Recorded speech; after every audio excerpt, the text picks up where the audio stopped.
दोस्तों, कहानी की शुरुआत होती है जर्मनी के एक छोटे से द्वीप हेल्गोलैंड को दिखाते हुए, जहां 513 लोग अपनी जिंदगी गुजार रहे थे क्योंकि पूरी दुनिया में एक खतरनाक वायरस फैल गया था, जिसकी वजह से काफी सारे लोग मारे गए और जो बचे हुए लोग हैं वो ज़ॉम्बीज बन गए। इन ज़ॉम्बीज से बचने के लिए ये लोग हेल्गोलैंड आइलैंड पर आ गए और यहाँ धीरे धीरे इन 513 लोगों ने अपनी एक सोसाइटी बना ली और खेती वगैरह करके अपनी जिंदगी गुजारने लगे। लेकिन खाने पीने का सामान काफी कम था, इसलिए इस आइलैंड पर केवल 513 लोग ही रह सकते थे और अगर एक भी मेंबर यहाँ बढ़ गया तो इन लोगों को काफी दिक्कत हो सकती थी। इसलिए जब भी इस आइलैंड पर कोई बच्चा पैदा होता था तब वोटिंग के जरिए उस इंसान को चुना जाता था जो अपनी जान दे सके, ताकि आइलैंड पर लोगों की आबादी कंट्रोल में रह सके। वहीं अब हम एक बोर्ड पर सभी सर्वाइवर के नाम के आगे कुछ पॉइंट्स लिखे हुए देखते हैं, जो इन्हें तब मिलते हैं जब ये कोई अच्छा काम करते हैं और इस तरह इनका नाम ऊपर बढ़ता रहता है। लेकिन अगर किसी इंसान ने गलत काम किया तो उसका नाम नीचे चला जाता है। इस आइलैंड के लोगों को मैनेज करने के लिए काउंसिल कमेटी भी है, जिसकी सुपीरियर बिएट्रिस नाम की एक लेडी होती है। इसके बाद हमें 15 साल आगे की कहानी को दिखाया जाता है, जहां पूरे शहर के लोग एक हॉस्पिटल में आए हुए होते हैं क्योंकि आज एमिली नाम की एक लड़की अपने बच्चे को जन्म देने वाली है। इस पूरे सीन को लोला नाम की एक रिपोर्टर अपने कैमरे में रिकॉर्ड कर रही थी। अब रूल के हिसाब से जब कोई बच्चा पैदा होता है तो किसी दूसरे इंसान को अपनी जान देनी होती है, इसलिए एमिली के पिता खुद अपनी जान देने का फैसला करते हैं और एक चट्टान से कूद जाते हैं। वहीं हॉस्पिटल में एमिली एक बच्चे को जन्म देने के बाद दूसरे बच्चे को भी इस दुनिया में ला रही होती है क्योंकि उसे जुड़वा बच्चे पैदा हुए थे।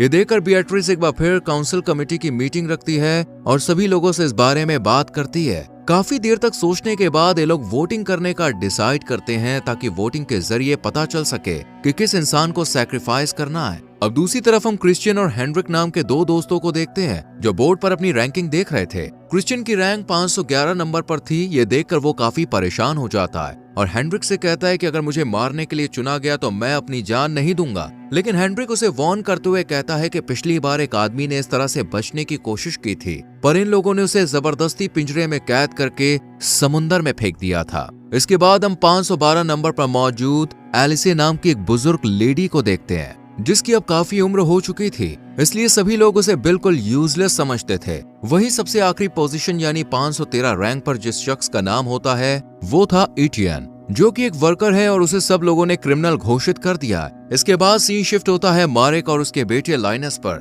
ये दोनों एक लैब में उसी वायरस की वैक्सीन बनाने की कोशिश कर रहे थे। वहीं दूसरी तरफ हम जूडिथ नाम की एक लेडी को देखते हैं जो यहाँ के अथॉरिटीज में से एक थी। कुछ देर के बाद वो मारेक के साथ शहर के सभी लोगों को दवाइयाँ देने के लिए जाती है और जब ये दोनों एटियन के घर पहुँचते हैं तब इन्हें देखकर एटियन की वाइफ लीसा जूडिथ पर गुस्सा करने लगती है और उससे कहती है कि उसकी वजह से एटियन जैसा एक हार्ड वर्किंग इंसान लिस्ट में आखिरी रैंक पर आया है और इसलिए इन्हें सजा के तौर पर राशन भी कम मिलता है। ये सुनकर जूडिथ उसे जवाब देते हुए कहती है कि एटियन ने दवाई चोरी की थी, इसलिए उसे क्रिमिनल माना गया है। लेकिन लीसा उसे समझाने की कोशिश करती है कि वो सिर्फ मेरे लिए दवाई चोरी कर रहा था क्योंकि डॉक्टर ने उसे दवा देने से मना कर दिया था। इसके बाद सीन शिफ्ट होता है एमिली पर, जो अपने कमरे में सो रही थी। तभी यहाँ एलिसी आकर चुपचाप उसके बच्चे को उठाकर अपने साथ ले जाने लगती है, पर तभी एमिली की आंख खुल जाती है और वो जल्दी से उससे अपना बच्चा छीन लेती है क्योंकि उसे लग रहा था कि एलिसे वोटिंग के चक्कर में उसके बेबी को नुकसान पहुंचाना चाहती है, पर वो उससे कहती है कि मैं ऐसा कभी नहीं करूंगी।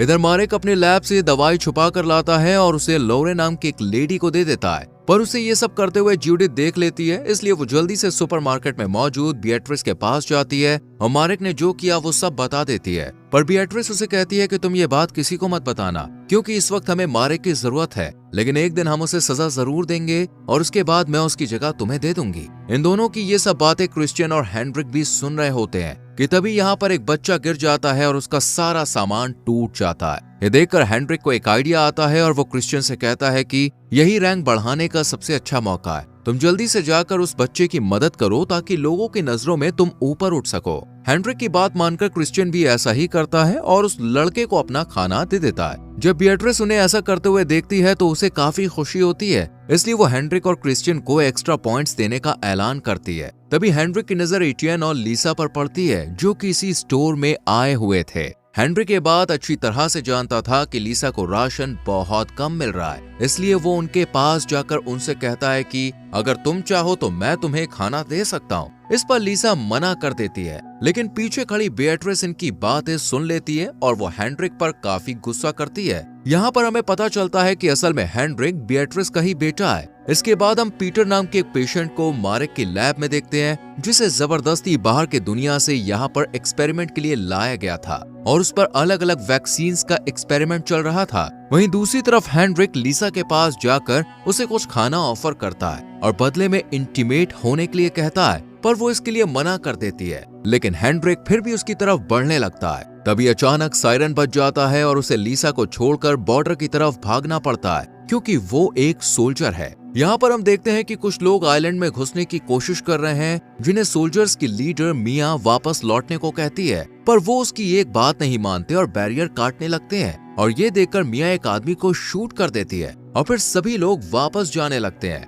लेकिन हेनरिक अपने मजे के लिए एक एक करके सभी को शूट कर देता है। अब वोटिंग का दिन आ जाता है और सभी लोग एटीएन के खिलाफ वोट करते हैं, यानी अब उसे अपनी जान देनी होगी। पर लीसा ऐसा बिल्कुल नहीं चाहती थी, इसलिए वो हॉल में बैठे हुए सभी लोगों से कहती है कि मेरा हस्बैंड बेगुनाह है, बस वो तो मेरे लिए दवाइयां ला रहा था। साथ ही इस बात का भी खुलासा करती है कि उसने हेनरिक को मारने के लिए वोट किया था, क्योंकि उसने खाने के बदले लीसा के साथ इंटीमेट होने की बात कही थी। ये सुनकर हॉल में जितनी भी लेडीज मौजूद होती हैं, वो हेनरिक के खिलाफ बोलने लगती है। इसलिए बेatrice को ना चाहते हुए भी हेनरिक को आइलैंड से निकालना पड़ता है। इसके बाद सीन शिफ्ट होता है लैब पर, जहाँ ज्यादा एक्सपेरिमेंट की वजह से अब पीटर की मौत हो चुकी थी। ये देखकर मारेक को काफी बुरा लगता है और वो उसकी डेड बॉडी को जलाने के बाद अपने घर आ जाता है। यहाँ उसका बेटा लाइनस उससे मिया की टीम के साथ मेनलैंड यानी बाहर की दुनिया में जाने के लिए कहता है, पर मारेक इसके लिए मना कर देता है। लेकिन लाइनस उसकी एक नहीं सुनता और अगले ही दिन कुछ सोल्जर्स के साथ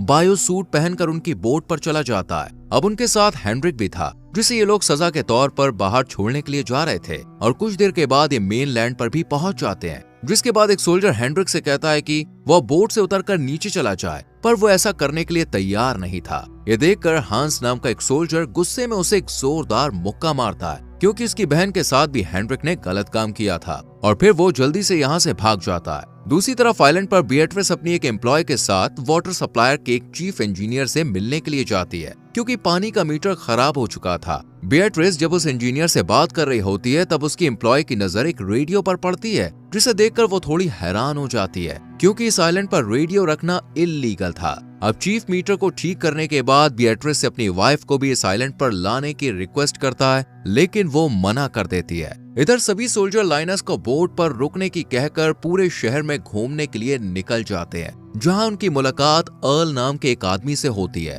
ये सोल्जर्स उसे खाने का कुछ सामान देते हैं और इसके बदले में अर्ल इन्हें 2 बड़े बड़े बॉक्सेस और कुछ दवाइयां देता है। वहीं दूसरी तरफ लाइनस, जो कि इन सभी सोल्जर का बोट पर इंतजार कर रहा था, लेकिन वक्त बीत जाने के बाद भी ये जब नहीं आते, तो वो बोट से उतरकर आसपास घूमने के लिए चला जाता है, जहां उसकी मुलाकात मौजिक नाम के एक आदमी से होती है। वो लाइनस को एक दवाई की बोतल देकर कहता है कि मेरे पास एक शिप है जिसमें ऐसी कई सारी दवाइयां हैं, तुम अगर इन्हें पीना चाहते हो तो मैं तुम्हें दे सकता हूँ। ये सुनकर लाइनस मौजिक के साथ उसके शिप पर चला जाता है, जहाँ मौजिक उसे काफी सारी दवाइयां दिखाता है, पर वो लाइनस के सामने एक शर्त रखता है और उससे कहता है कि इनके बदले तुम्हें मुझे और मेरे दोस्तों को अपने आइलैंड पर लेकर जाना होगा। जिसके बाद बोट से काफी सारे लोग बाहर निकल आते हैं। ये देखकर लाइनस बिना टाइम वेस्ट किए फौरन यहाँ से भाग जाता है। इधर ये सभी सोल्जर बोट की तरफ आ रहे होते हैं कि तभी एक आदमी आकर एक सोल्जर पर अटैक कर देता है, लेकिन सही वक्त पर बाकी सोल्जर उसे शूट करके मार देते हैं और किसी तरह बोट तक पहुंच जाते हैं। पर यहाँ लाइनस मौजूद नहीं होता है। इससे पहले कि ये उसे ढूंढ पाते, काफी सारे सिटीजन इनकी तरफ आने लगते हैं, जिस वजह से ये लोग लाइनस को लिए बिना ही फौरन यहाँ से निकलने लगते हैं। पर बोट की आवाज सुनकर लाइनस जल्दी से शिप से बाहर निकल आता है और भागते हुए बोट पर कूद जाता है, पर उसके पीछे पीछे मौजिक भी आ जाता है, जो बोट पर चढ़ने की कोशिश करता है, लेकिन सोल्जर उसे शूट करके मार देते हैं। कि तभी उनकी नजर लाइनस के सूट पर जाती है, जो कि अब फट चुका था। उसके फटे हुए सूट को देखकर सोल्जर्स को लगता है कि कहीं वो इन्फेक्टेड ना हो गया हो, इसलिए वो उसे एक इंजेक्शन देकर यहीं बेहोश कर देते हैं और आइलैंड पर वापस लाने के बाद उसे लैब में क्वारंटीन कर देते हैं। इसके बाद यहाँ मारेक अपने बेटे से मिलने के लिए आता है। तब लाइनस उसे मौजिक द्वारा दी गई दवाई दिखाता है और उसे जो कुछ भी शिप पर हुआ वो सब बता देता है। ये सुनकर मारिक जल्दी से उस दवाई को टेस्ट करता है और उसे पता चलता है कि ये असली वैक्सीन है। इसलिए वो बिएट्रिस के पास जाकर उसे दोबारा अपने सोल्जर्स को उस शिप पर भेजने के लिए कहता है ताकि ज्यादा से ज्यादा दवाई को यहाँ लाया जा सके। पर बिएट्रिस इसके लिए मना कर देती है क्योंकि पिछली ट्रिप में उसका बहुत ज्यादा नुकसान हो गया था। इधर हम मेनलैंड में अर्ल के गार्ड्स को देखते हैं जहाँ उन्हें पानी में मॉजिक की लाश मिलती है और उसके हाथ में उन्हें एक दवाई की बोतल भी मिलती है, जिसे देखने के बाद अर्ल अपने गार्ड्स को ऐसी और दवाइयां ढूंढने का ऑर्डर देता है। वहीं दूसरी तरफ हम हेनरिक को देखते हैं जो शहर में इधर उधर भटक रहा था। तभी उसे रास्ते में वेल्मा नाम की एक लेडी दिखाई देती है जो लोगों को कुछ न कुछ देकर उनकी मदद किया करती थी। हेनरिक उसके पास जाकर उससे फ्लर्ट करने लगता है और वेल्मा उससे खुश होकर उसे अपने असिस्टेंट के तौर पर रख लेती है। इसके बाद वेल्मा हेनरिक को एक थिएटर में लेकर जाती है जो कि असल में उसका घर था। इसके बाद वो हेनरिक के सामने बार बार अर्ल का नाम लेने लगती है, जिस पर वो उसी अर्ल के बारे में पूछता है, लेकिन वेल्मा उसे कुछ नहीं बताती है। जैसी रात होती है हेनरिक मौका मिलते ही वेल्मा को मार देता है और उसका सारा सामान लेकर यहाँ से निकल जाता है। दूसरी तरफ बिएट्रिस लीसा से मिलने के लिए जाती है और उसे एक जॉब ऑफर करते हुए कहती है कि अगर तुम मुझे इस शहर की सारी जानकारी लाकर दोगी तो इसके बदले मैं तुम्हें और तुम्हारे हस्बैंड को एक अच्छी जिंदगी दे सकती हूँ। ये सुनकर लीसा बहुत ज्यादा खुश हो जाती है और इस जॉब के लिए मान जाती है, पर असल में ये सिर्फ बिएट्रिस का एक प्लान था। इधर लैब में लाइनस की जगह अब जूडिथ को काम में लगा दिया जाता है और जब वो अर्ल के द्वारा दिए गए उन 2 बड़े बॉक्सेस को खोल कर देखती है तो उसमें एक आदमी और एक लेडी को कैद करके रखा गया होता है, जिन पर अब मारिक वैक्सीन का एक्सपेरिमेंट करने वाला था। इससे पहले कि वो कुछ कर पाता, यहाँ लैब में एक सोल्जर की डेथ हो जाती है और उसके पूरे शरीर पर लाल निशान बन जाते हैं, यानी वो वायरस से इन्फेक्टेड हो चुका था। वहीं जब लाइनस अपनी बॉडी को देखता है तो उसे भी सेम वैसा ही निशान नजर आते हैं, जिन्हें देखकर वो बहुत ज्यादा डर जाता है, लेकिन इसके बारे में किसी को नहीं बताता है। इसके बाद हम काउंसिल की एक मीटिंग को देखते हैं जहां बिएट्रिस उस पेशेंट की मौत का जिम्मेदार मिया को ठहराते हुए कहती है कि उसने अपनी टीम को सही तरह से प्रोटेक्ट नहीं किया था, इसी वजह से वो सोल्जर इन्फेक्टेड हो गया। इसलिए बिएट्रिस उसके 100 पॉइंट्स कम कर देती है और उसे सजा के तौर पर जेल में काम करने के लिए भेज दिया जाता है। तभी इसी हॉल में मौजूद लोला की बेटी फियोना अचानक खांसने लगती है,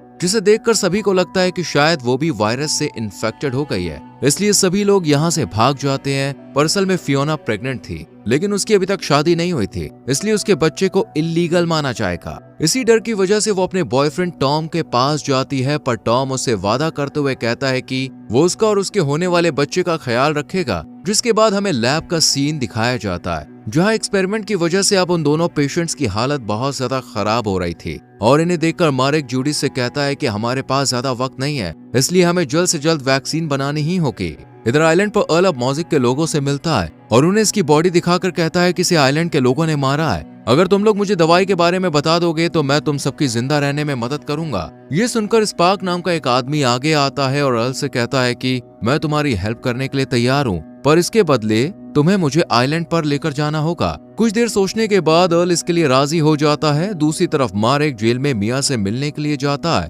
और उससे कहता है कि मैं तुम्हारी जेल की सजा को कम करा सकता हूँ, लेकिन इसके बदले मैं चाहता हूँ कि तुम मेनलैंड पर जाकर उस शिप से वो वैक्सीन लेकर आओ। लेकिन मिया इस काम को करने के लिए मना कर देती है। इसके बाद हम हेनरिक को देखते हैं जिसे मेनलैंड पर कैनिबल की एक गैंग पकड़ लेती है, पर हेनरिक अपनी जान बचाने के लिए झूठ बोलते हुए कहता है कि वो अर्ल के लिए काम करता है। ये सुनकर कैनिबल गैंग उसे अर्ल से मिलवाने के लिए ले जाते हैं, पर अर्ल तो उसे जानता भी नहीं था, इसलिए वो हेनरिक को मारने वाला ही होता है कि तभी वो जोर से चीख कर कहता है कि मैं बिएट्रिस का बेटा हूँ और गलती से यहाँ पे आ गया हूँ। इसके बाद वो अर्ल को वेल्मा की मौत के बारे में बताता है कि वो वायरस की वजह से मारी जा चुकी है, लेकिन अर्ल पहले से ही सारी सच्चाई जानता था, इसलिए वो हेनरिक से कहता है कि तुम्हें आइलैंड से निकाला गया था और वेल्मा की मौत की वजह वायरस नहीं बल्कि तुम हो, तुमने उसकी जान ली है। ये सुनकर हेनरिक के पसीने छूट जाते हैं क्योंकि वो समझ चुका था कि उसके साथ बहुत बुरा होने वाला है, इसलिए वो अपनी जान बचाने के लिए आइलैंड के सभी सीक्रेट्स और डोर्स के बारे में अर्ल को बता देता है, जिससे खुश होकर वो हेनरिक को मारने का इरादा कैंसिल कर देता है। वहीं अब हम एक काउंसिल मीटिंग को देखते हैं जहां वाटर सप्लायर के इंजीनियर की वाइफ काइसो का इंटरव्यू लिया जाता है क्योंकि उसे दवाइयों के बारे में बहुत ज्यादा जानकारी थी। लेकिन तभी कमेटी मेंबर्स को पता चलता है कि एक दूसरी कैंडिडेट ने भी इंटरव्यू के लिए अप्लाई किया है, जिसका नाम जेनियला है। जेनियला असल में एक सर्जन है, इसलिए कमेटी मेंबर काइसो की जगह जेनियला को सिलेक्ट करते हैं और फिर उसे इस आइलैंड पर बुलाया जाता है, पर उसकी शिप में दूसरी गैंग के 2 लोग छुप कर आ जाते हैं इधर अपनी वाइफ को सिलेक्ट ना होता देख इंजीनियर को बहुत बुरा लगता है, इसलिए वो मेनलैंड पर जाने का फैसला करता है। लेकिन बिएट्रिस उसे ऐसा करने से मना कर देती है क्योंकि वो पूरे आइलैंड पर इकलौता इंजीनियर था जो वाटर सिस्टम को ठीक कर सकता था। दूसरी तरफ अब एटियन को बिएट्रिस की मदद से विंड मिल में नई जॉब मिल जाती है, जहां काम करने के दौरान उसे एक शराब की बोतल मिलती है जिसे वो अपने बॉस को दे देता है, जिसके बाद बॉस उस बोतल की सारी शराब पी लेता है और नशे की हालत में ही काम करने के लिए चला जाता है। इतने में ही यहाँ इंजीनियर भी हाथ में हथौड़ा लेकर आ जाता है और गुस्से में विंड मिल की सभी मशीनों को तोड़ने लगता है। ये देखकर बॉस जल्दी से उसे रोकने के लिए सीढ़ियों से ऊपर जाने की कोशिश करता है, पर तभी उसका पैर फिसल जाता है और उसका पैर टूट जाता है, जिसके बाद उसे इलाज के लिए हॉस्पिटल में लाया जाता है और फिर मारेक उसकी सर्जरी करता है। पर सर्जरी के दौरान उसकी नजर डेनियला पर पड़ती है तो वो देखता है कि वो बहुत ज्यादा घबरा रही है, इसलिए वो इसकी वजह पूछता है। तब डेनियला उसे बताती है कि वो कोई सर्जन नहीं है, बस उसने ये सब किताबों में पढ़ा था। साथ ही वो मारेक से ये भी कहती है कि उसे पता है कि लाइनस इन्फेक्टेड है और इसलिए वो उसकी मदद भी करना चाहती है, पर मारेक उसकी सच्चाई किसी को ना बताए। इससे पहले कि मारेक कुछ कह पाता, यहाँ जूडिथ आ जाती है और उसने इन दोनों की सारी बातें सुन ली थी, इसलिए वो मारेक से कहती है कि मैं अब लाइनस के बारे में सबको बता दूंगी कि वो इन्फेक्टेड है। लेकिन तभी डेनियला पीछे से उस पर अटैक करके उसे मार देती है, जिसके बाद मारेक और डेनियला मिलकर उसकी लाश को पानी में फेंक देते हैं। इसके बाद सीन शिफ्ट होता है फियोना पर, जिसका मिसकैरेज हो गया था, और जब मारेक उसे देखने के लिए जाता है तब फियोना की माँ उससे कहती है कि प्लीज तुम इसके बारे में बिएट्रिस को कुछ मत बताना, और इसके लिए मारेक भी मान जाता है। इधर बिएट्रिस जब लैब में जाती है तो उसे दीवार पर एक टूटा हुआ दांत रखा हुआ दिखाई देता है, जिसे देखकर वो समझ जाती है कि ये दांत किसी और का नहीं बल्कि जूडिथ का है। इसलिए वो फौरन मारेक के पास जाती है और उससे जूडिथ के बारे में बात करते हुए कहती है कि वो कहीं गायब हो गई है और मुझे लगता है कि उसे गायब करने के पीछे तुम्हारा ही हाथ है। इस पर मारेक उसे बड़ी ही चालाकी से जवाब देता है कि मैं जानता हूँ कि तुम मुझे नुकसान नहीं पहुंचा सकती क्योंकि तुम्हें मेरी जरूरत है। ये सुनकर बिएट्रिस शांत हो जाती है और कुछ देर सोचने के बाद कहती है कि वो जूडिथ की मौत का इल्जाम इंजीनियर पर डाल देगी और लिसा की मदद से कुछ झूठे सबूत लोगों को दिखाकर ये साबित कर देती है कि जूडिथ की मौत का जिम्मेदार इंजीनियर है। इसके बाद हम एटियन को देखते हैं, जिसे अब विंड मिल का नया इंचार्ज बना दिया गया था। ये बात जब बॉस को पता चलती है तो वो गुस्से में एटियन के घर जाता है और उससे कहता है कि तुमने मुझे जानबूझकर शराब की बोतल दी ताकि मेरे साथ वो एक्सीडेंट हो जाए और तुम मेरी जगह ले सको।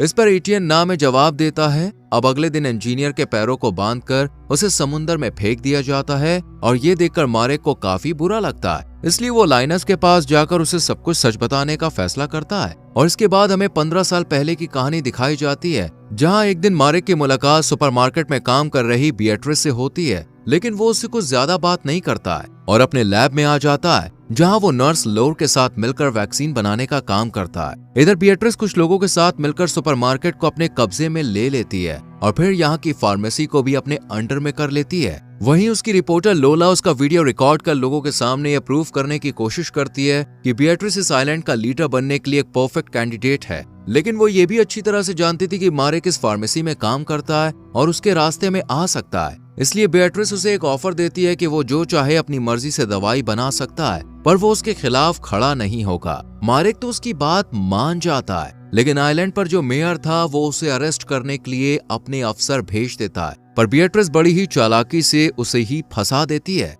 इसके बाद सीन शिफ्ट होता है मारेक की वाइफ पर, जो कि मेनलैंड पर रहकर वैक्सीन बना रही होती है कि तभी कुछ गुंडे यहाँ पे आकर उसे मार देते हैं। वहीं दूसरी तरफ बिएट्रिस लोर को आइलैंड की आबादी को कंट्रोल रखने के लिए सिर्फ 513 लोगों को ही यहाँ रखने के लिए कहती है। पहले तो लोर इसके लिए मना करती है क्योंकि उन्हें आधे से ज्यादा आबादी को मारना होगा, लेकिन जब बिएट्रिस उसे धमकाती है तो वो इसके लिए राजी हो जाती है और फिर एक एक करके सभी लोगों को वायरस का इंजेक्शन लगाया जाता है और इस तरह कई लोग मारे जाते हैं, जबकि कुछ की रिपोर्ट्स चेंज कर उन्हें पॉजिटिव दिखाकर आइलैंड से बाहर निकाल दिया जाता है। ये देखकर मारेक जल्द से जल्द वैक्सीन बनाने का फैसला करता है ताकि लोगों को बिएट्रिस की सच्चाई बता सके, पर इस बात को 15 साल बीत गए थे, इसके बाद सीन प्रेजेंट में शिफ्ट होता है जहां लाइनस की मौत हो चुकी थी और अब मारेक अपने पूरे कन्फेशन को रिकॉर्ड कर देता है, लेकिन जेनियला आकर उस टैब पर गोली चला देती है क्योंकि वो अर्ल की गैंग मेंबर है। इधर अर्ल अब अपनी आगे की प्लानिंग शुरू करता है और इसी के साथ ये सीरीज यहीं खत्म हो जाती है। तो दोस्तों, आपको कैसी लगी ये सीरीज कमेंट करके जरूर बताएं, वीडियो को लाइक और शेयर करें और हमारे चैनल फिल्म एडिक्ट को सब्सक्राइब करके बेल आइकॉन प्रेस करें जिससे आने वाली वीडियोस मिस ना हो। मिलते हैं अगली वीडियो में, till then bye bye, take care.